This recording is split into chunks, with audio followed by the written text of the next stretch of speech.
terkuak strategi komunis bungkam umat Islam di masa pandemi ini. Jadi permasalahan bagi bangsa Indonesia dan umat Islam adalah umat Islam di karantina, umat Islam di lockdown, warga negara sendiri di lockdown. Kenapa tangkurak orang Cina dimasukkan ke Indonesia padahal sumber penyakit? Balongote model kieu, hei nu boga imah ulah kala luar, usim rampok, rampokna diasupkeun ka jero imah. Balongote, goblok teh, tolol teh, mung dikitu kan? Hormat Pak Dewan, sampaikan kepada pimpinan. Masya Allah, kami siap di lockdown, kami siap di karantina, tapi yang jelas iya mah lockdown ulah karantina baik, ayo sina sarua. Nah soalnya pamarentahna minteran lain pinter. Lamun lockdown kena undang-undang harus menjamin kesejahteraan masyarakat. Dahanna kudu dibere, ditnumna kudu dibere, kabeh kudu diparaban ku pamarentah. Lamun ngaran lockdown ngan mung tanggung jawab diganti, jangan lockdown karantina nah sina ulah keluar ti imah kan gitu keneh, bener teh? Lain tai ieu mah gusian.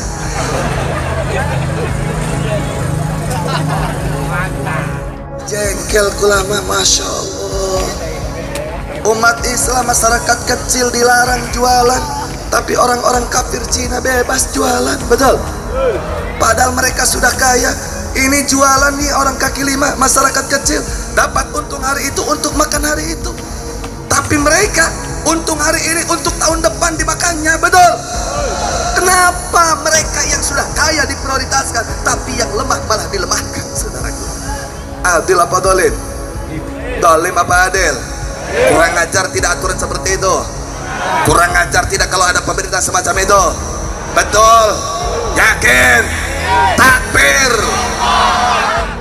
Nah ini ada di satu wilayah di daerah yang dua ya, yang satu menganut tetap mengikuti Rasulullah, yang satu mengikuti yang bukan atau yang tidak diminta oleh Rasulullah, artinya sholatnya berjauh-jauhan seperti itu. Ini polemik yang masih terus bergulir ya. Itu kan sangat apa ya? Ini saya nggak ngerti ini. Penguasa sekarang ini maunya apa ini kayak begini? Mau tidak kehilangan kekuasaan? Kekuasaan betul, tapi harus bicara tentang keadilan yang artinya yang jurdil, kejujuran dan keadilan, tidak terlibat dengan kecurangan. Ini mengajarkan kepada rakyat kita untuk tidak berbuat adil di sini. Akhirnya apa? Itu jargonnya komunisme itu pasang seret, vertikal. Ayo, yang namanya kelas bawah melakukan perlawanan terhadap kelas atas. Itu membuka peluang dari jargon komunisme itu. Kalau cara begini, ketidakadilan, kemiskinan itu membuka peluang ideologi komunisme masuk di negara kita. Bukan urusan khilafah di sini. Khilafah udah selesai.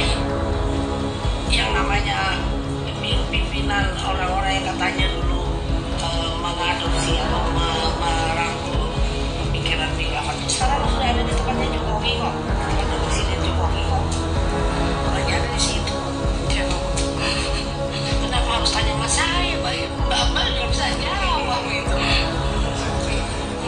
Ya, bisa dicek sendiri. Tapi itulah, ini peluang masuk ke ideologi lain. Jadi jangan bicara Megawati tentang Pancasila,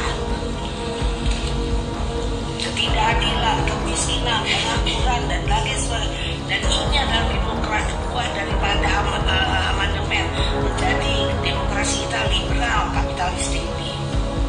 Ini nggak sesuai dengan jalannya Bung Karno. Kalau dia sadar itu, maka saya bilang yang musuh ada tuh Mega.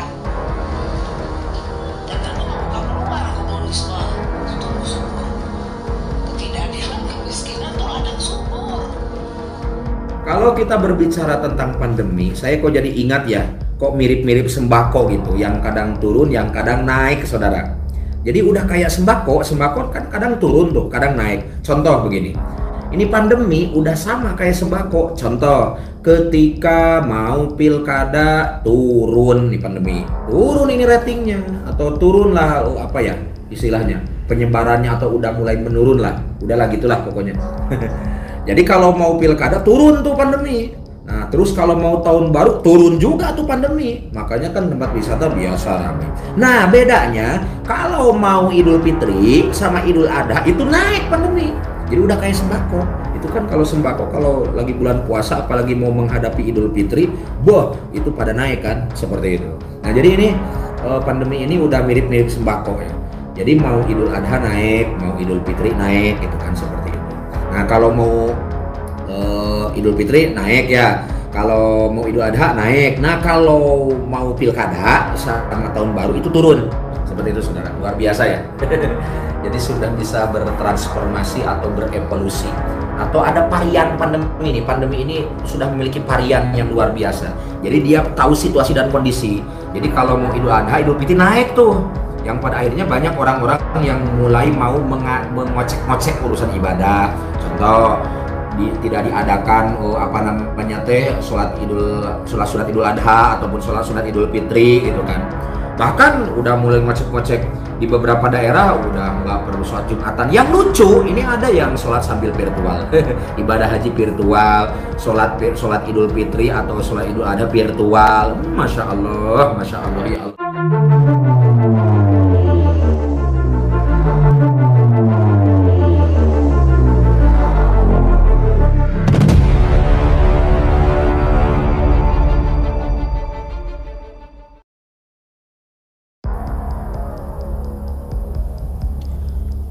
UAS ngamuk karena pemerintah tutup masjid selama PPKM. Di mana hati kecilmu? Ustadz Abdul Somad alias UAS memberi tanggapannya terhadap penerapan pemberlakuan pembatasan kegiatan masyarakat atau PPKM darurat, terkhusus mengenai imbasnya ke rumah ibadah. PPKM darurat ini mulai diberlakukan sejak 3 hingga 20 Juli 2021. Pada aturan tersebut, pengetatan berlaku di 122 kabupaten atau kota di Jawa dan Bali. Melalui video yang beredar di media sosial, Ustadz Abdul Somad alias UAS terlihat menggebu-gebu dan setengah mengamuk saat menyampaikan materi ceramahnya. Dia kecewa lantaran pemerintah melarang masjid beroperasi, sementara tempat umum lainnya masih dibuka. Melarang orang ke masjid, tapi di mal, di pasar malah dibiarkan. Di mana letak hati kecilmu? Ujar UAS. Padahal menurutnya berkumpul di masjid tidak terlalu berbahaya sebab saat ibadah orang hanya menetap di ruangan selama 5 hingga 10 menit saja, tidak sampai berjam-jam atau berlama-lama. Itulah mengapa dia seakan bertanya kepada pemerintah, tidak malukah mereka dengan sang pencipta?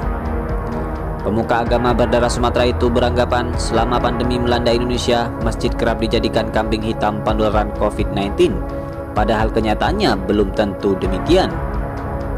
Sekali lagi dia bertanya apakah pemerintah tidak malu kepada Tuhan usai membuat larangan tersebut. Sebab menurutnya masjid merupakan tempat yang paling disenangi Tuhan dan Rasul-Nya. Berkaca dari kenyataan tersebut, Ustadz Abdul Somad dalam ceramahnya menghimbau masyarakat sebaiknya tetap beribadah, namun jangan lupa mematuhi protokol kesehatan yang berlaku.